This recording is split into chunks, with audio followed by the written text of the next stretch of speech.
The Discord is requesting that you reread Land's speech Really? slower Okay. with heavy breathing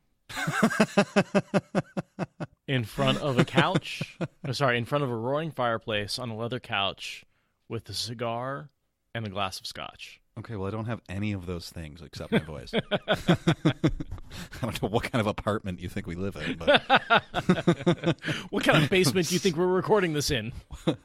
regular working class one, guys, in a reasonably expensive city. All right, let's just get it all set up. And okay, so now that's a beautiful fireplace hold on. you're sitting in front of. Wait, let me just light the fire here. We didn't start the fire. All right, so everyone close your eyes and picture Patrick as he currently is, sitting on a beautiful leather couch in front of this roaring fire with his glass of scotch and stinky cigar. I will not be manhandled in that fashion for the whole world to see. I will not. Not the whole world, he replied. But if they can see, they can hear as well. You have made a place in my heart where I thought there was no room for anything else. You have made flowers grow where I cultivated dust and stones. Remember this. On this journey you insist on making, if you die, I will not survive you long. He gave Nynaeve one of his rare smiles. It did not exactly soften his face. At least it made it less hard. And remember also, I am not always so easily commanded, even with letters from the Amerlin. He made an elegant bow. For a moment, Elaine thought he actually meant to kneel and kiss Nynaeve's great serpent ring. As you command, he murmured. So do I obey. It was difficult to tell whether he meant it to be mocking or not.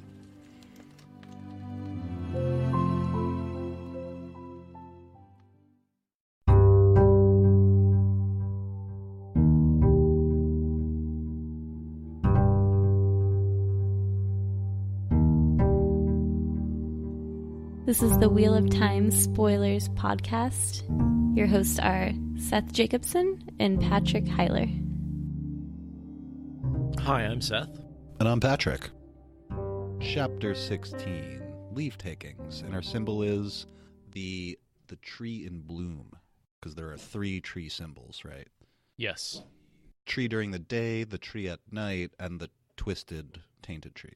I mean, there's also the I feel like there's a half is full there one. a Vendosora leaf? Yeah.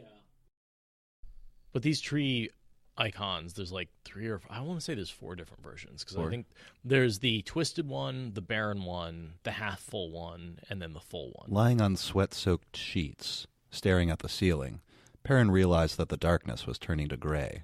Soon, the sun would be edging above the horizon. Morning. A time for new hopes. A time to be up and doing. New hopes. He almost laughed.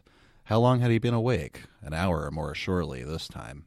Scratching his curly beard, he winced.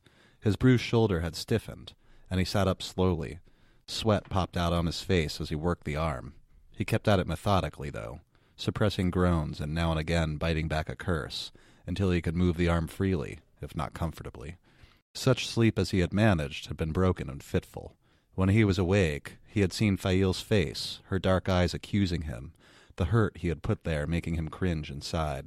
When he slept, he dreamed of mounting a gallows, and Fail watching, or worse, trying to stop it, trying to fight White Cloaks with their lances and swords, and he was screaming while they fitted the noose around his neck, screaming, because the White Cloaks were killing Fail.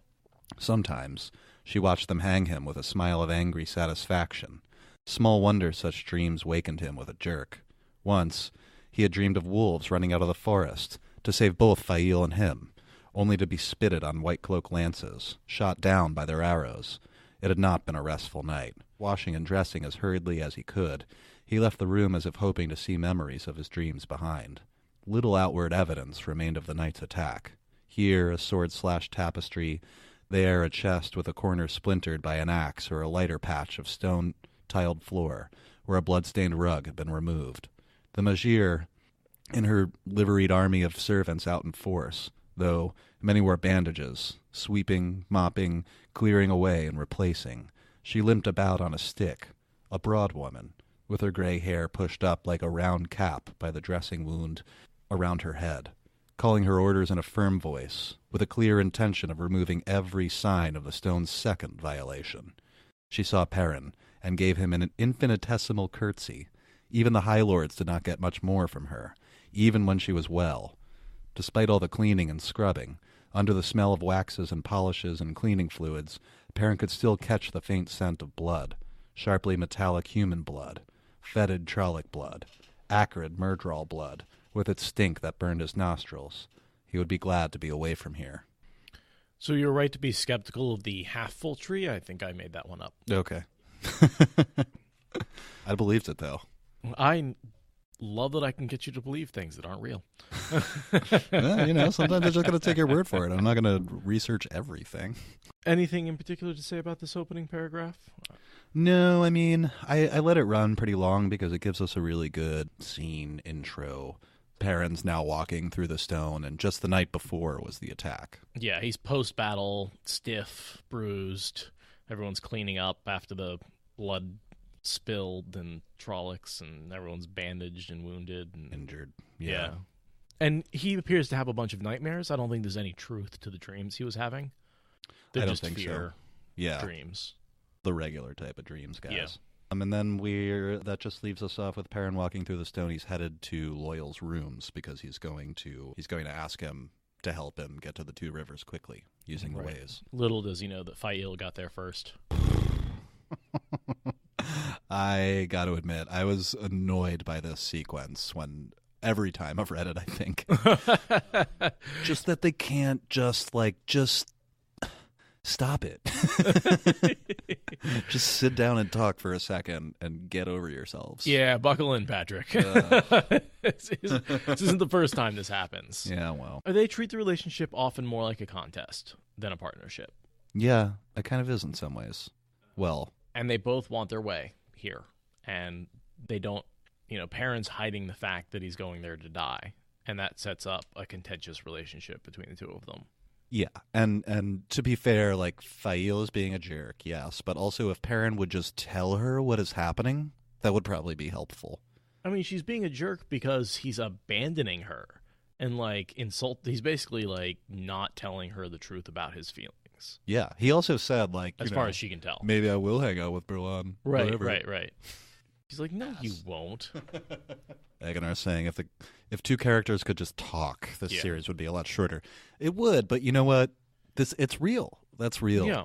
And he doesn't want to tell her he's going to die. He's trying to drive her away because he doesn't want her to know that he's going to die.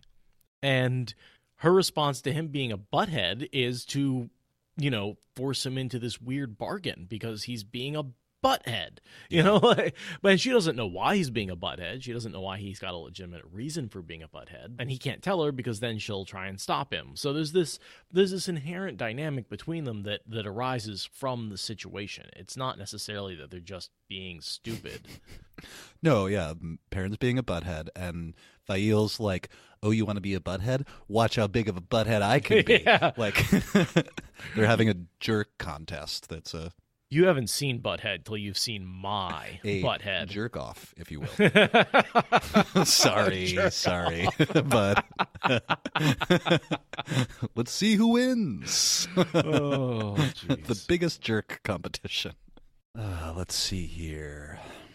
I did want to note that Loyal has actually gotten to spend several days in Ogier room. You remember that we were talking about how every time they would stop somewhere and he would get real Ogier furniture, they would have to run by the evening. Yeah, he wouldn't get a chance to sleep. Or in the middle of the night, he'd have to get up.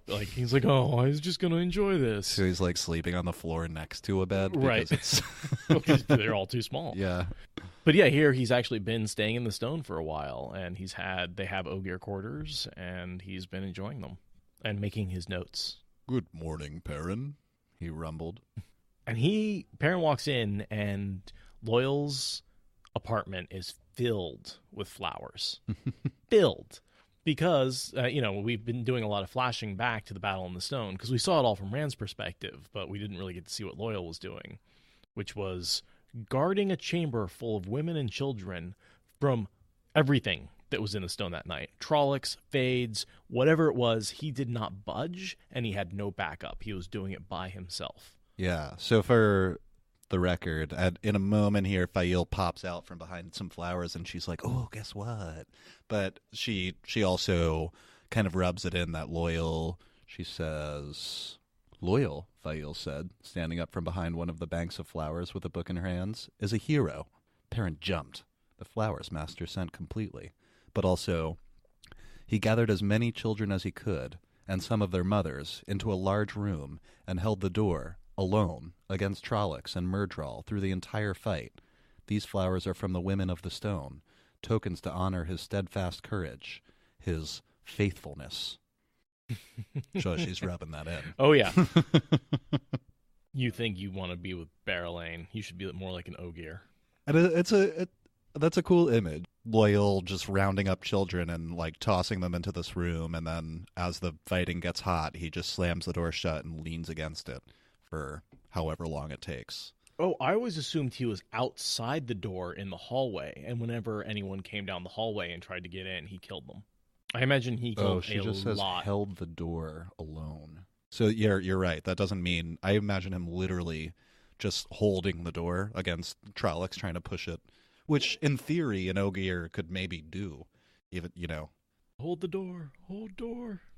Hodor? Hodor. I always pictured him outside with his long-handled axe, having killed, basically literally fighting Trollocs and Myrddraal, not just holding the door shut.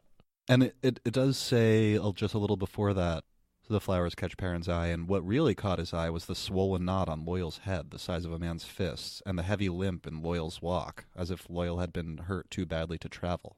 That's what makes me think that he was out there fighting, not just holding a door shut. Yeah, well, you don't have to be an accomplished swordsman necessarily if you're the size of an Ogier. You can, what are you going to do? How are you going to block that thing? It's coming at you. You better just get out of the way. Yeah, that's a long-handled axe. Yeah. Move. And, we see them fight in the last battle, and they don't really need armor. Their skin is super tough. A Trolloc is not a competition for an Ogier by any way, shape, or form. No. The Ogier are stronger and tougher. I got to ask you guys to remember in Cairhien, the hidden Trollocs that were chased after Rand and Loyal in the streets. Loyal kills one with his bare hands. He just throws it. Doesn't he choke breaks it to its death? neck or something? Yeah. I think he throws it against the wall and it breaks his neck. Yeah, I think he lifts him up by his neck and throws him or something like that. Yeah. Yeah, Talir, they're disguised as puppets in Cairhien. And they're saying he used a staff at this point, not he wasn't using his axe. Well, I don't know. But his staff is probably a baseball bat thickness. Probably as deadly as anything else. Around 10 feet tall, right? So that's... Yeah. Yeah. And if most people use a staff as big as our thumbs, his thumb is as big around as your wrist. Right. So... sausage fingers, as Robert Jordan likes to remind us. And it's tree-sung living wood, which means it's super strong, super flexible. Well, yeah, good point. An Ogier staff is the most badass staff. Is that the staff that he made in the Portal World? Yeah. No, he threw it away while they were running. At some point, he's like, well, this ain't going to do me any good, and he tossed it. So it didn't come back with him. Gotcha. But I'm assuming any staff he has is sung wood. Yes, sung wood is still alive. Good question, Margot. I actually didn't know that. Yep, that's why he's able to use it as a tool, unlike dead wood. He wouldn't want to cut wood. That would make him sad. Yeah. And then there's the whole thing in the Portal World where the wood wants to be made into a weapon, which is creepy as fuck. Yeah, and when we see Loyal do tree singing, it just makes the tree a baby again. And then you have your piece. So it's still nothing dies. Talir, I think what that implies when Loyal's saying that in the Portal World, that the wood itself, the tree wood wants to be a weapon. Wants to be a weapon, yeah. That I think what that implies was that in Randlands, the wood would want to be made into some useful tool, or that was into a good-looking object or some piece of art or beauty or something. But instead, in this world, because it's tainted by the shadow, trees want to be made into weapons. It's not creepy that the wood has desires because, the Ogier talk about hearing and talking to the trees all the time. They're basically half tree themselves. So, a tree should abhor violence, right? No tree would want to be made into an axe handle. It's not intuitive. Or that's counterintuitive, yeah. I'm glad someone said, I am a stick. And Loyal says, it was nothing. You see, the children couldn't defend themselves, so someone had to do it. I'm not a hero. I just am the only one who saved children. Okay, whatever. Yeah, all right. Yes, hero. Don't call me hero. Yes, hero. And Fail rubs it in a little more when she says, Loyal, well named, for your nature is loyalty. And any woman could love that. As opposed to men who are not loyal. Like someone in this room. So Loyal ran into an Ogier from his homesteading, so he is actually ready to get the hell out of there. Yeah, I like that that's Perrin's line of attack. And he's like, so, your mother get in touch with you?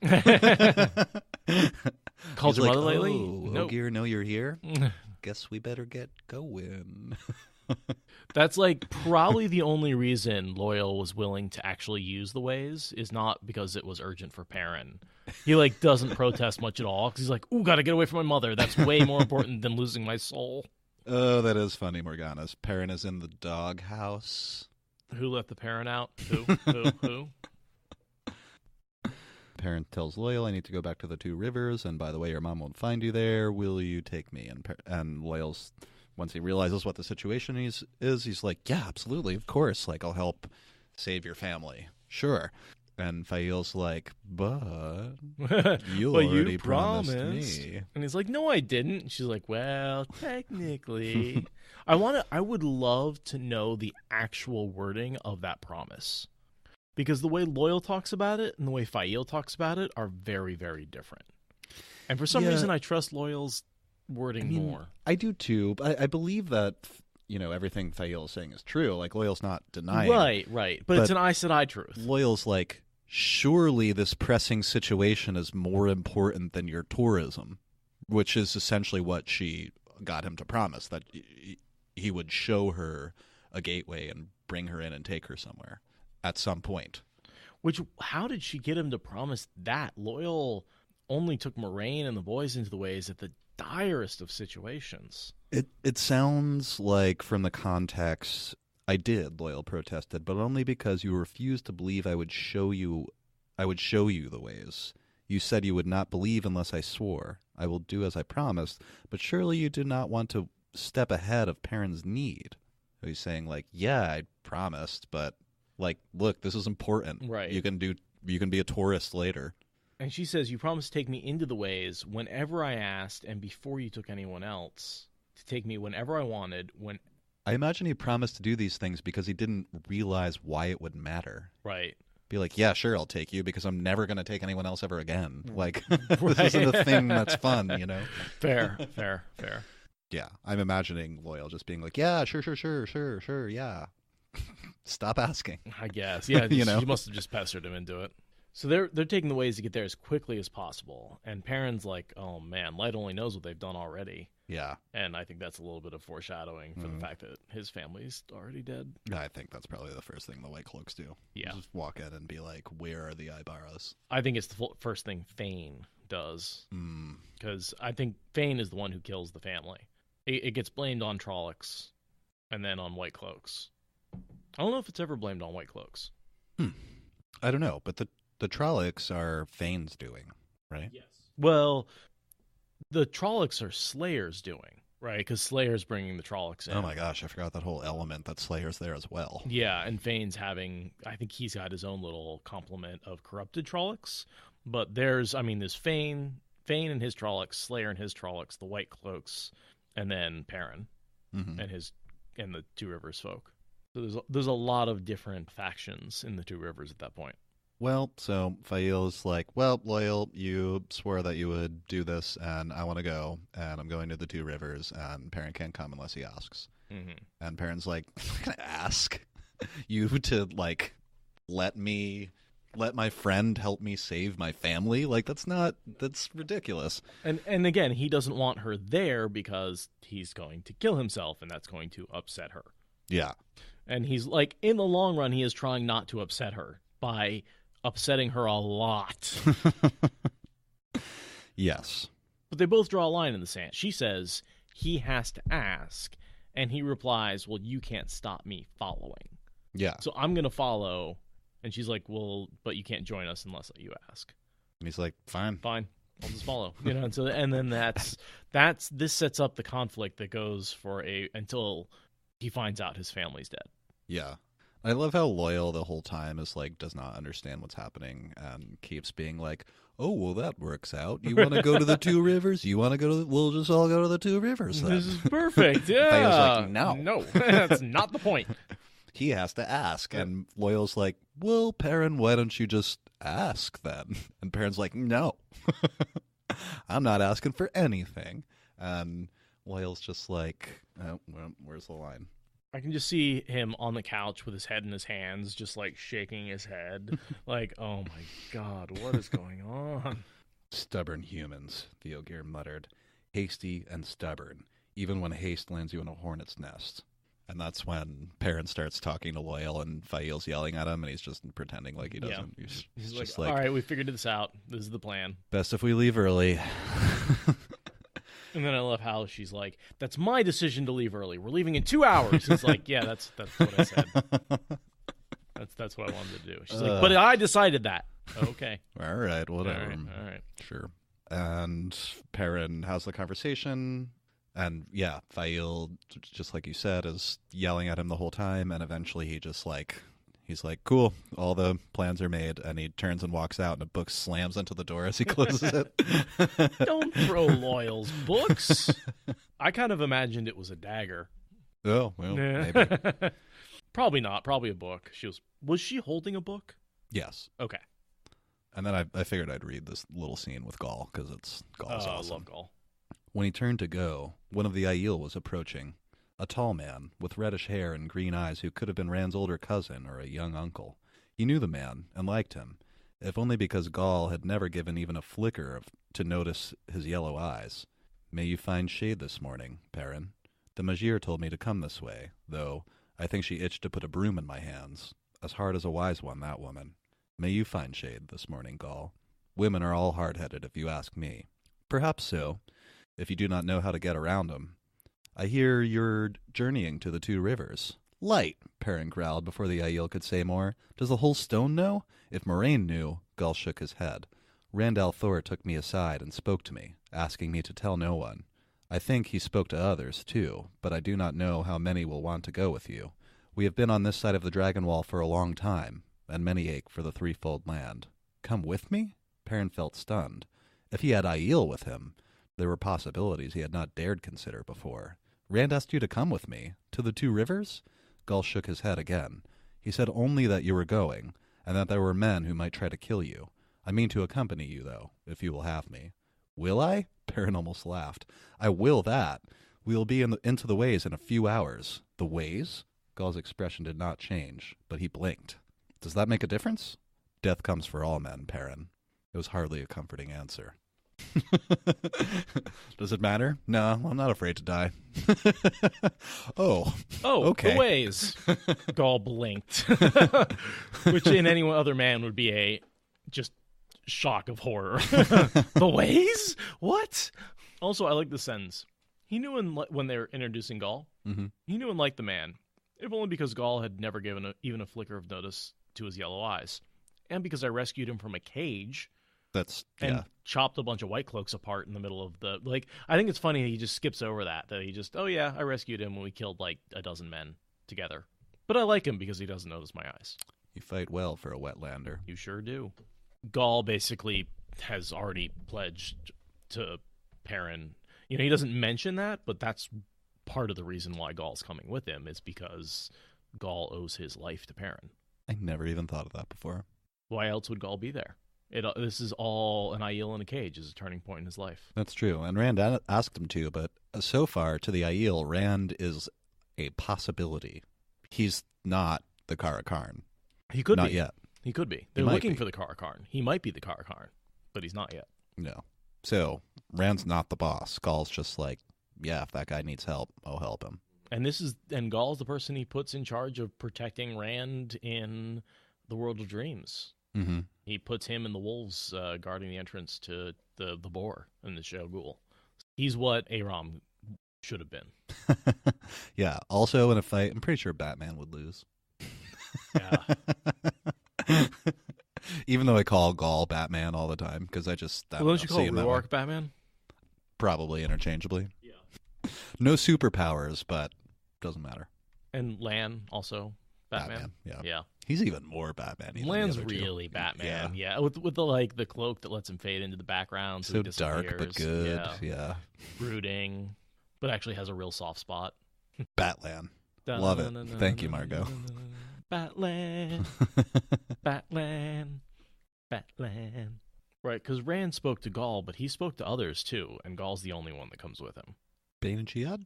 They go with Fail. Oh, okay. Right, they're not going with Perrin, and that's a very important distinction to them. Got it. Because Gaul has a blood feud with Bane. Oh, right. Spears of Four Steers. So glad somebody remembers that. So, are we going to switch perspectives to Egwene? Yeah, Egwene, Nynaeve, and Elaine. And sitting Lan. in a room. A little bit of Lan. And they're just we Batlan. come into this scene where the young women are talking about Rand and Elaine, essentially. They're talking to her about their thing or whatever. And Elaine's kind of miffed because Rand's like, oh, I'm glad you're going. Because Is that what that line, I cannot believe Rand is that cruel? Is that what they're referring to? It's the first line of that scene. Is it because Rand's just happy that they're leaving? Yeah, in a paragraph, I think Egwene says, did you want him to ask you to stay? You know what your answer would have been. You do, don't you? Elaine compressed her lips. Of course I do. But he did not have to look happy about it. She had not meant to say that. Nynaeve gave her an understanding look. Men are difficult at best. And this is the source of the two letters, right? She's written one letter to Rand being like, I love you and you're wonderful and I want to be with you. Mm-hmm. And then she has this whole experience.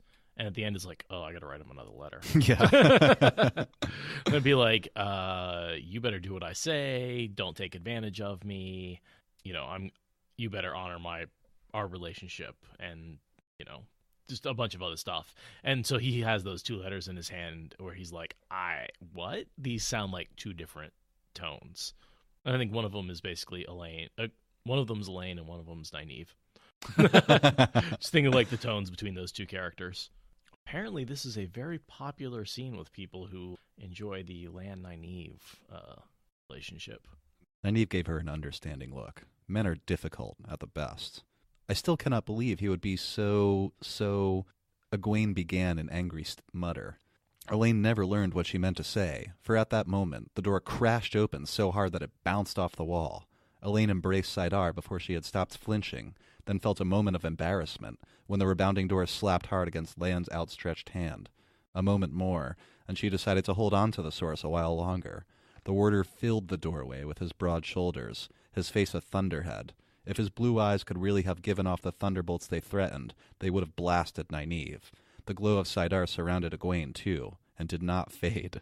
Lan did not appear to see anyone but Nynaeve. You let me believe you were returning to Tarvalon, he rasped at her.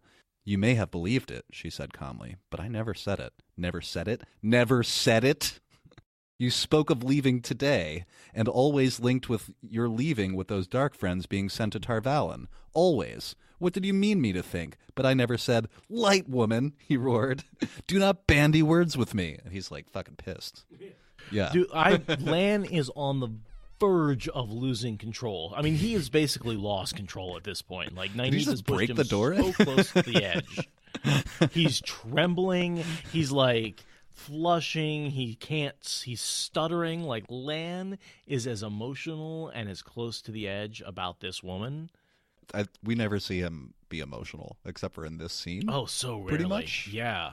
Almost never. I think he's kind of tender later with Nynaeve. Yeah. But when he rescues her, I think that's an emotional moment.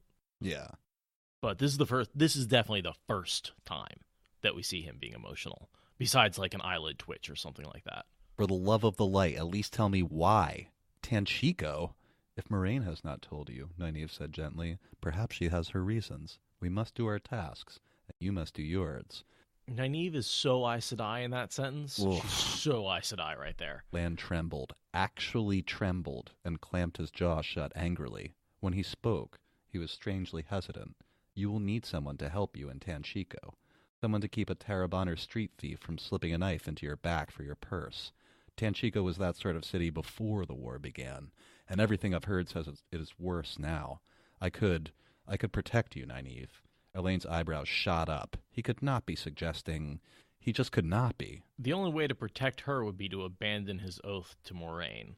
Yes. Which would destroy him. But he's willing to do it for Nynaeve. Nynaeve gave no sign that he had said anything out of the ordinary. Your place is with Moraine. Moraine. Sweat beaded on the warder's hard face, and he struggled with the words. I must... Nynaeve, You will remain with Moraine, Nynaeve said sharply, until she releases you from your bond. You will do as I say. Pulling a carefully folded paper from her pouch, she thrust it into his hands. He frowned, read, blinked, and read again. Elaine knew what it said. What the bearer does is done at my order and by my authority. Obey, keep silent, at my command. The letter that could make a warder dance. I wonder which warder they were thinking of. Maybe this one? But this allows you to do anything you please, Lan protested. You can speak in the Emerald's name. Why would she give this to an accepted? Ask no questions I cannot answer, Nynaeve said, who's just being a jerk now. Yeah, she's got that grin on her face. She's like, answer the question. Yeah, she could totally be like, we're hunting Black Oddjaw, like that she gave it to us. There's no reason she can't answer, yeah. But she's also... I interpret this, a lot of this as Nynaeve flexing control over Lan because she has no control over the situation that is their kind of totally screwed from the beginning relationship, as far as she sees it. Mm-hmm. Unless Moraine releases Lan from the bond, they're never going to be together. I mean, if there's one thing I think Jordan does really well with relationships, is that when two partners are contesting for dominance, they are ineffective. When they get together and cooperate, they're able to accomplish their goals. And I think that evolution takes place over the 14-book series, where we see characters go from doing it on their own and lying to trusting each other and telling each other the truth. And part of the frustration of these early books is he's deliberately setting up this transition and all the from backbiting and totally ridiculous. Like Nynaeve I feel like she is at least on some level aware that she's hurting Lan's feelings by saying, doing things like, oh, well, if you don't know, then you're not in the know. If Moraine wanted you to know, she would have told you. Yeah. Yeah. And she's like making him an outsider in this Aes Sedai thing, which is bullshit. Like it's just a way to be snarky and flex a little control. Insecurity. Yeah.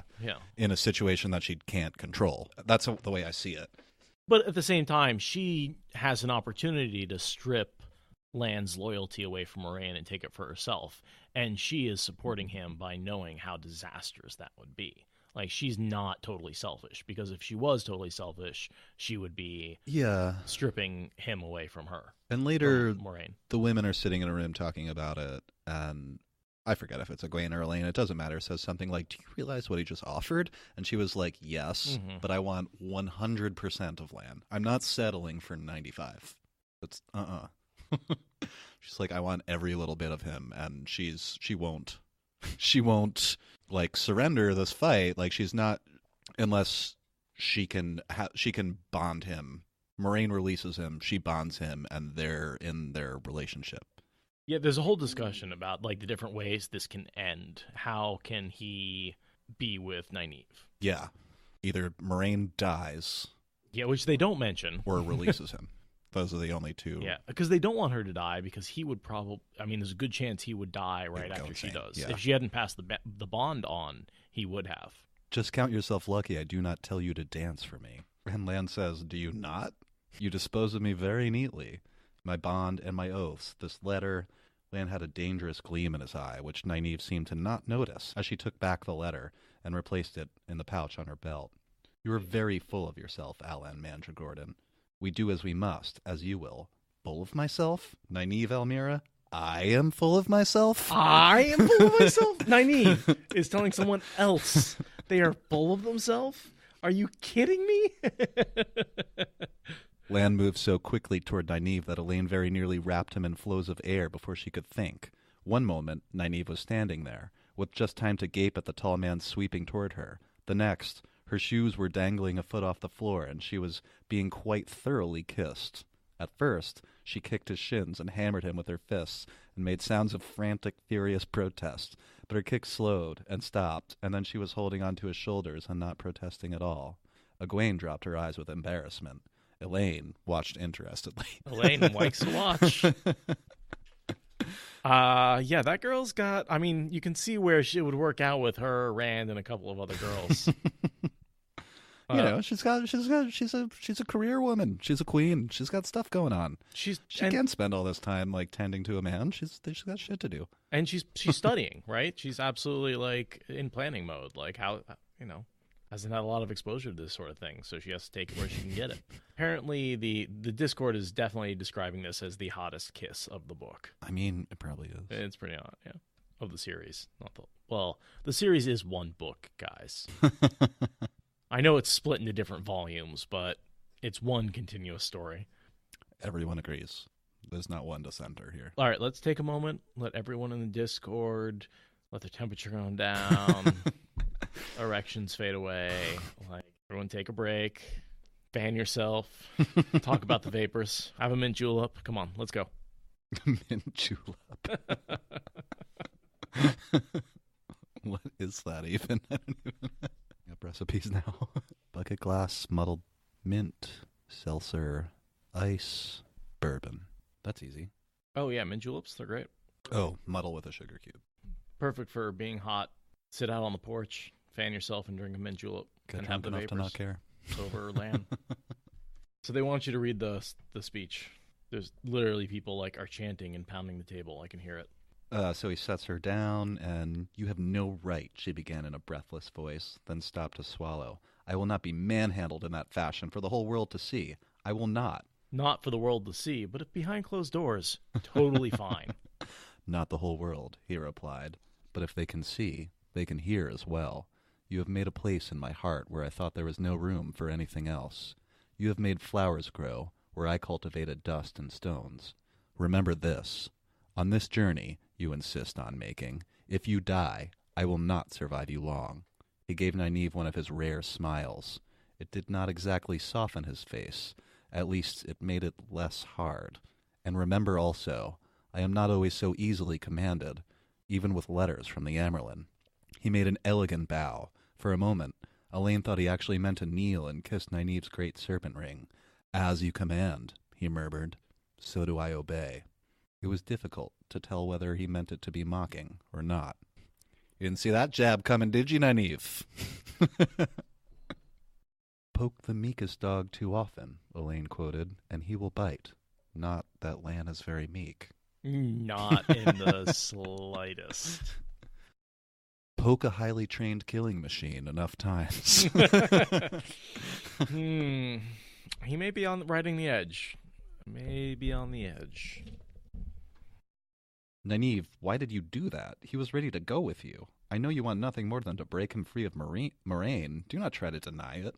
And Nynaeve says, "I mean him to be mine. All of him. I will not have him remembering a broken oath to Moraine. I will not have that between us. For him, as well as myself." "But will it be any different if you bring him to ask Moraine to release him from his bond?" Egwene asked. "Lan is the kind of man who would see it as much the same thing. All that leaves is to somehow make her let him go of her own accord. How can he manage that?" "I do not know." Nynaeve firmed her voice.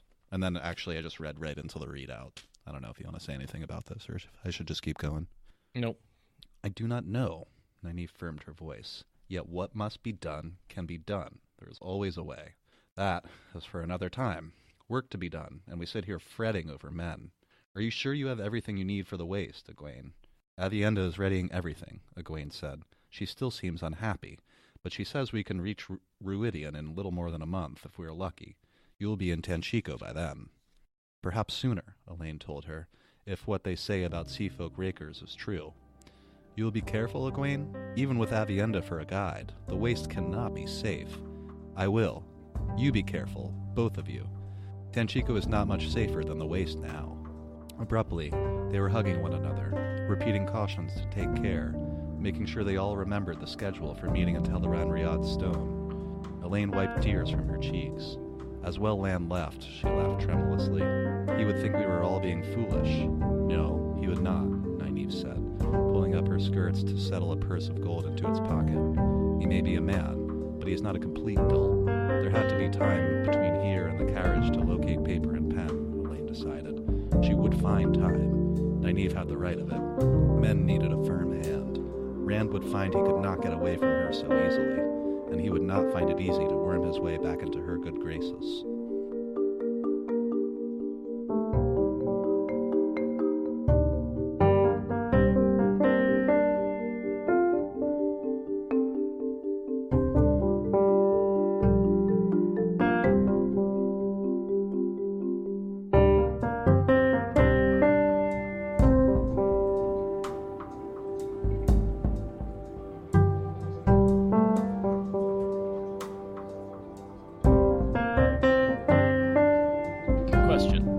Is that song, Who Let the Dogs Out, actually about a guy at the club talking about ugly women? Being like, I have no idea. Is who it? let the dogs out tonight? Like, who let all these dogs out at the club? I've heard it referenced in that way, but I always thought it was, I don't know. I was just wondering if it was like a much more horrific song than I thought it was. That it wasn't about like dogs getting out of a kennel, but I had that thought the other day and I didn't have anyone to ask, so now I'm asking you. I'm reading about it now. I'm curious. I don't know why. So this is Who Let the Dogs Out spoilers. Lyrics. The party was nice, the party was pumping, and everybody having a ball. And tell the fellas, stop the name Colin. And then them girls responding to the call. I hear the women shout out, who let the dog... Oh, okay. So the dogs are the men who are chasing the women. Yeah. Lots of animal references here. Didn't know that. Look at that. The Baja men were woke. Lyric spoilers, new podcast. Well, it's just not my thing. I'm right there with you. Thank you for listening to the Wheel of Time Spoilers podcast. Rate us in the Apple Podcast app or support us on Patreon. Is that good enough?